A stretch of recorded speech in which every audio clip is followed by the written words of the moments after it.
네, 7월 17일 장윤선의 취재편의점 시작하겠습니다.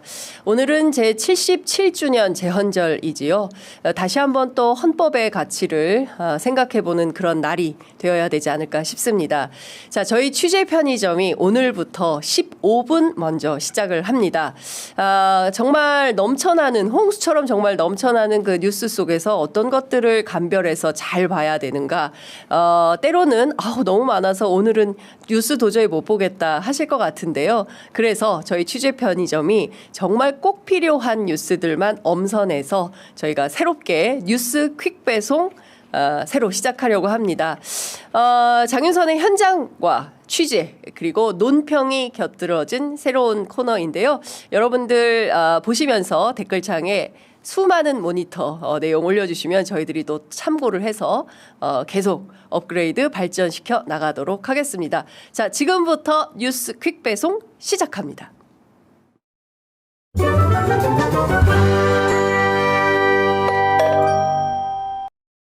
고등학교 때 큰아이가 미국에서 공부하기를 강력하게 희망했습니다. 둘째 아이도 언니를 따라서 1년 뒤에 유학을 가면서 그때는 그게 불법인지조차 사실 인지를 못했습니다. 그것은 저의 큰 실수였던 것 같습니다. 진심으로 송구하단 말씀 드립니다. 대통령의 아드님의 그 결혼식에 갔는데 별도로 축의를 하지 않으셨습니까? 네. 시쳇말로 꿀 발린 데만 찾아다니면서 꿀 빠는 인생이다. 이런 비아냥도 나오는데 이것에 대해서 어떻게 생각하세요? 안 그래, 저 기사에 봤습니다. 기사에 봤을 때 그렇게 또 생각하시는구나 이렇게 생각을 했고요. 알겠습니다. 그러니까 대통령 아들 축의금하고 제 인사청문회하고 무슨 관계가 있는지 모르겠습니다. 제 도덕성 문제나 제 개인사와 관련해서는 단 한 건의 질문이 없어서 다행이라고 생각합니다. 국회의원 때의 마음 자세와 다르게 24시간 국민은 내가 지킨다. 제가 중령 때까지 술을 많이 마셨는데 대령 때부터는 저의 주량은 3잔으로 제한했어요. 왜냐하면 밤에도 깨어 있어야 한다. 국방부 장관은 다른 장관과 다르게 그런 자세가 더 필요하다. 24시간 대기 태세를 유지해 줄 것을 당부드립니다. 화장실 갈 때도 핸드폰 들고 가고 어디나 대기 태세. 네, 어떻게 오셨습니까? 아시는 것처럼 이번 주는 이재명 정부 내각 제1기 내각의 인사청문회가 진행되고 있습니다. 언론에서는 이번 주가 슈퍼위크다 이렇게 표현을 하고 있지요. 사실상 중반전을 넘어서 종반전으로 향하고 있는 목요일이다 이렇게 말씀을 좀 드릴 수 있을 것 같은데요. 월요일부터 시작된 수요일까지 이진숙 후보자 그리고 강선우 후보자 두 후보자에 대한 사퇴 여론은 점점 더 커지는 상황입니다. 애청자 여러분들께서는 지금까지 진행된 인사청문회 어떻게 보고 계십니까? 댓글에 의견 주시면 제가 설명하면서 소통하면서 방송을 진행하도록 하겠습니다. 사실 가장 중요한 포인트는 교육부의 수장이 되는 이진숙 후보자의 자격 검증이 가장 셌던 것 같습니다. 그리고 많은 여론에서 이분이 과연 실력이 있는 것이냐, 그리고 공교육을 책임질 수 있을 수장으로서 적합한 인물이냐에 대한 검증이 언론에서도 그리고 일반 대중들 사이에서도 상당히 격하게 진행됐던 것이 사실인데요. 어제 보신 것처럼 본인은 논문과 관련해서는 사실상 도무지 인정할 수가 없다라는 태도입니다. 카피킬러에 대해서는 모든 전문가들이 이야기하는 것처럼 그걸 신뢰하기가 어렵다라고 얘기를 하고 있죠. 그리고 본인은 다 돌려봐도 10%, 11% 수준밖에 되지 않아서 그 자체로 논문 표절을 인정할 수는 없다. 이런 태도였습니다. 다만 두 자녀에 대한 조기 유학과 관련해서 특히 둘째 딸 중학교도 마치지 않은 상태에서 불법으로 조기 유학을 보낸 것에 대해서는 국민들께 사과드린다라면서 고개를 숙였습니다. 그런데 민주당 의원의 질의에 대해서 당시에는 제가 불법인지조차 몰랐습니다라고 해명하는 모습 여러분 어떻게 보셨습니까? 공직 후보가 되겠다는 분, 그리고 충남대학교 총장, 그리고 대학 교수, 뭐 부부 내외가 모두 대학 교수이지 않습니까? 정상적인 대한민국 사회에서 생활을 하고 있다면 초등학교, 중학교가 의무 교육이고 이 의무 교육을 어기면 불법이다라는 정도는 대한민국 사회를 살아가는 사회인이라면 모두 다 알지 않겠습니까? 특히 유학을 보낸다 할 때도 유학원에서 이렇게 중학교 중간에 마치고 가면 불법 소지가 있을 텐데요라고 분명히 알려줬을 것이다라고 생각을 합니다. 그럼에도 불구하고 유학을 보내시겠습니까?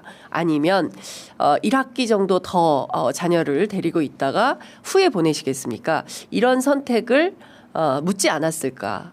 만약에 그조차 묻지 않았다고 한다면 이진숙 후보자가 오히려 그 유학원 측에 반문을 하고 문제를 삼아야 되지 않을까라는 생각이 좀 듭니다. 30년간 학자적 양심을 따랐다라고 주장한 바에 대해서 애청자 여러분들께서는 어떻게 생각하십니까? 지금 곰노래 도리님께서 이진숙은 반대인 것 같아요라고 의견을 주시고 계십니다. 그리고 허현정님, 이진숙 아웃 시켜야 합니다. 교육부 장관이 어째 그런 것들을 시킨단 말입니까? 무조건 사퇴시켜야 합니다. 자진 사퇴해야지라는 의견 주시고 계십니다. 다만 파타고니아님, 그리고 곰노래 도리님, 그리고 가을이님 이런 분들은 강선우 장관은 끝까지 화이팅입니다. 강선우 장관은 지키고 이진숙 후보는 물러나라. 이제 이런 입장들인 것 같습니다. 이진숙 아웃, 진숙은 아닌 듯 이런 의견들 계속 올려주시고 계신데요. 관련해서 어제 민주당의 보좌진 협의회가 있습니다. 민보협이라고 부릅니다. 통칭. 이 단체에서 역대 회장단이 강선우 의원에 대해서도 사퇴 촉구 성명을 발표했는데요. 핵심 내용만 전달해 드리겠습니다. 보좌진의 인격을 무시한 강 후보자의 갑질 행위는 여성가족부 장관은 물론이고 국회의원으로서의 기본적인 자세조차 결여된 것이라고 평가하지 않을 수 없다라는 입장입니다. 청문회 과정에서 확인된 입장은 해명이 아닌 거짓 변명에 불과했고 감성 발휘와 본질을 벗어난 자기 방어에만 급급했다 이렇게 비판을 하고 있습니다. 이재명 정부의 성공을 위해서라도 강 후보자는 즉각 사과하고 자진 사퇴해야 한다라는 입장입니다. 관련해서 어제 또 다른 보도가 나왔는데요. 강선우 의원이 그러니까 종로구 본인의 집에서 강서구의 국회의원이 된 다음에 이사를 할 때 이삿짐을 날랐다라는 그런 내용도 확인이 됐습니다. 강 후보자 측에서는 보좌진들이 이사를 도와준다고 해서 왔던 건 사실이지만 이삿짐 센터가 있었던 만큼 도와줄 것은 없고 식사나 같이 하자고 권유했었던 것이다. 이렇게 설명을 하고 있습니다. 관련해서 제가 민주당 국회의원들 분위기 취재를 좀 해봤습니다. 어제부터는 기류가 상당히 많이 바뀌었습니다. 감이 안 됐네라는 의견들 주고 있고요. 특히 이제 그 이진숙 후보자에 대해서 비판이 굉장히 많이 있는 것 같습니다. 강선우 후보와 관련해서는 나중에 혹시라도 더 큰 문제가 생겼을 때 당이 완전히 책임을 져야 할 텐데 당이 타격을 받으면 안 되기 때문에 어떤 내용이 더 있는 것인가 지금 확인 중에 있다 이런 얘기를 하고 있습니다. 자, 생각보다 시간이 빠르게 흘러가고 있어서 저희가 두 번째 아이템 만나보겠습니다. 우리는 수도 없이 농산물에 대해서 관세에 대해서 이미 많이 내줬어요. 우리가 다시 반대로 우리가 관세를 내리거나 어떤 조건을 갖다 완화해야 된다는 얘기는 좀 이해가 납득이 안 되고 있습니다. 한우 사육수수가 지금 자급자족률이 36% 정도 되고 64% 정도가 네. 수입육에 우리가 이용하고 있는 겁니다. 네. 수입육한테 이미 너무 많은 것을 내줬었죠. 아마 그 자급률이 많이 떨어지고 농가들에 대해서 농촌이 그만큼 경제적으로 어려움에 봉착하지 않을까. 네. 그 부분에 대해서 무슨 대안이 있습니까?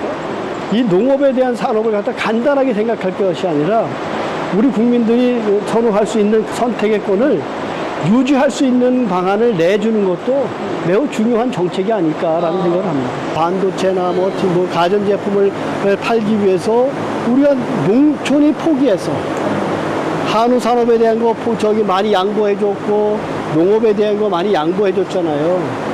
근데 계속 언제까지 농촌이 양보만 해야 돼? 농촌은 누가 지켜줄 건데? 네, 제가 이 바쁜 와중에 예, 경기도 광주에 있는 한우 농가 어제 현장 취재를 직접 다녀왔습니다.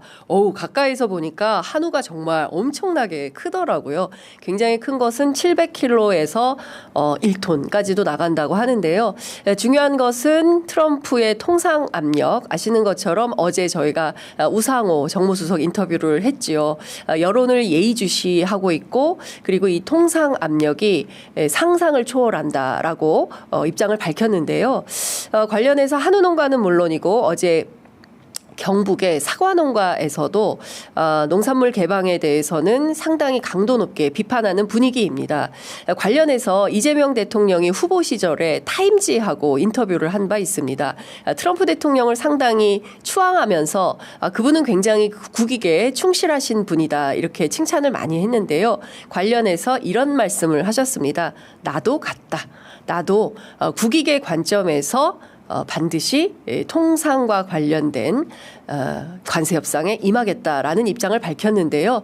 자, 지금부터 진행될 트럼프 압력, 이재명 정부가 잘 국익의 입장에서 적극적으로 협상을 해 나가기를 또 언론, 그리고 또 국민의 한 사람으로서 함께 응원하고 지켜보도록 하겠습니다. 자, 세 번째 아이템은 취재 편의점 단독입니다.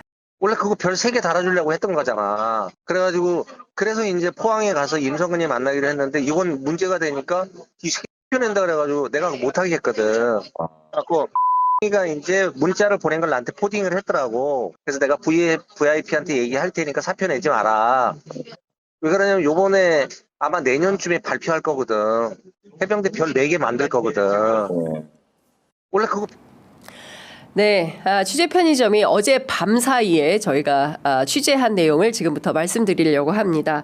여러분들 02-800-7070은 도대체 누구의 전화였을까? 윤석열 대통령의 전화였을까? 아니면 혹시 김건희 씨의 전화였을까? 굉장히 많이 궁금해들 하셨는데요. 취재 편의점이 단독 취재한 바에 따르면 이명현 특검팀에서 김건희 전화인 것으로 상당히 접근했다라는 사실을 확인했습니다. 앞서 저희가 함께 들으신 내용은 이종호 씨의 3분의 1 체크하고 관련된 유명한 녹취록이죠. 그 가운데 임성근 사단장의 구명 로비와 관련해서 그거 내가 사표 내지 말라 그랬어. 내가 VIP한테 연락할 거야 라고 했는데 실제로 이명현 특검팀에서 이 구명 로비의 실체에도 상당히 접근했다라는 사실을 확인했다는 건데요. 어제 이명현 특검팀을 직접 만나고 온 법조의 한 관계자가 실제로 특검팀에 갔더니 커다란 보드판이 있더랍니다. 근데 그 보드판에 나와 있는 글자가 있으니 그것은 바로 구명로비, 이 4글자이고요. 이 구명로비가 누구를 통해서 어떻게 전개됐는지 화살표 그림이 쭉 그려져 있었는데 저희가 직접 촬영은 안 해 오신 것 같고요. 그 관련된 내용을 눈으로 보고 설명해 준 저희가 법조 관계자를 통해서 관련된 내용을 상당히 확인을 했습니다. 중요한 포인트는 왜 그러면 02-800-7070이 중요한 번호인가라는 점인데, 아시는 것처럼 누가 이만한 일로 사단장에게 그만두라고 하면 누가 사단장을 할 수가 있겠어? 라고 주장했던 그 이른바 VIP 경로설의 핵심과 맞닿아 있기 때문입니다.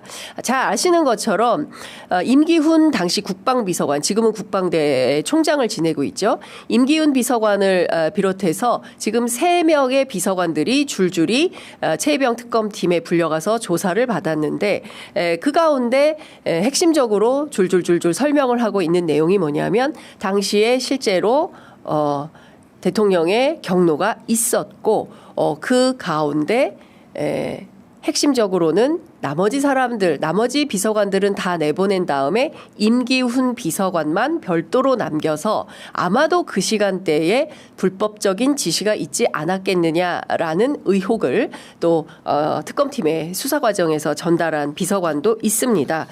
그 비서관은 잘 아시는 것처럼 왕윤종 전 비서관이 되는데요. 이 사람은 대통령실의 경제안보 비서관을 지낸 사람이지요. 관련해서 더 중요한 포인트는 이런 것입니다.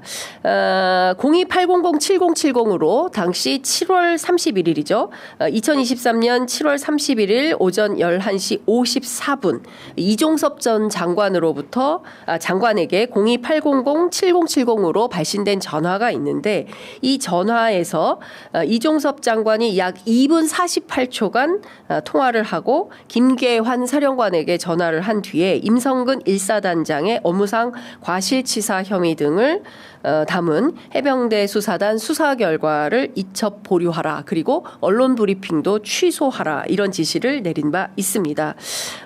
관련해서 도대체 누가 전화를 한 것이냐라는 것인데 앞서 말씀드린 대로 이명현 특검팀에서 02-800-7070의 전화는 윤석열이 아니라 김건희의 전화였을 가능성이 매우 높다라는데 수사에 상당히 가 닿았다라는 사실을 저희가 확인을 했습니다. 이 전화 내용을 주로 보면요. 02-800-7070으로 전화를 받은 사람이 몇 명이 더 있다는 것인데요. 어떤 식의 통화가 이루어졌냐면 여기 대통령실 교환입니다. 이렇게 전화가 연결이 되면서 암흑에 땡땡땡시 연결해 주십시오. 이렇게 된다는 건데요. 이때 연결을 하는 사람이 여성인데 어제 실제 이명현 특검 팀을 만난 법조의 한 관계자는 그 사람이 바로 유경옥 행정관이 아니겠냐 이렇게 의심하고 있다라고 얘기를 하고 있습니다. 실제 02-800-7070의 이 전화는 대통령실 5층, 소위 이제 김건희의 특별사무실로 추정되는 곳이죠.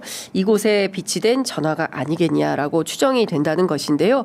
관련된 사실관계들이 더 확인이 되면 저희가 보도를 해드리도록 하겠습니다. 02-800-7070의 전화.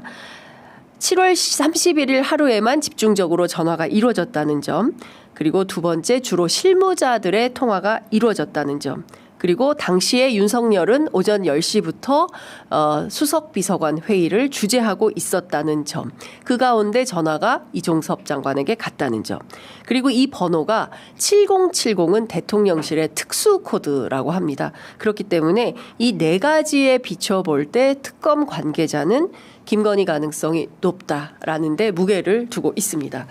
오늘 시간이 다 돼서 여기까지 하고요. 내일 더 많은 특종 보도를 저희가 전달해 드리도록 하겠습니다. 자, 오늘 뉴스 퀵배송 첫 번째 순서 여러분들 어떻게 보셨는지 모르겠습니다. 다양한 의견들 댓글창에 모니터로 남겨주시면 또 그리고 장 기자님 이거 좀 취재해 주시면 좋겠어요. 이거 너무 궁금합니다. 라고 생각하시는 대목 있으시면 댓글에 과감하게 올려주시기 바랍니다. 그러면 총알같이 달려가서 열심히 취재해서 현장 그대로 날 것 그대로 여러분들께 보도해드리도록 하겠습니다. 뉴스퀵 배송 내일도 계속됩니다.